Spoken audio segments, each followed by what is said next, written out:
In this video, I will show you how to view liked posts on Facebook. If you want to view your liked post on Facebook, then launch open the Facebook app. Make sure to log into your account. Now you want to tap on the menu icon at the top left corner of your screen.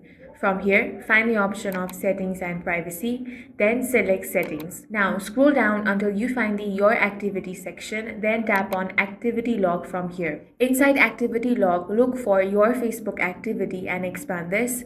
Now tap on Comments and Reaction. At this point, you will see a mix of comments and likes, but if you only want to view the likes, then tap on the filter option, then go to Category and from here select Likes and Reactions. Now you will see a full list of posts you have liked.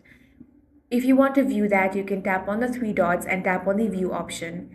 And that's it. In this way, you can view liked posts on Facebook. If you found this video useful, make sure to hit the like button and subscribe for more videos like this.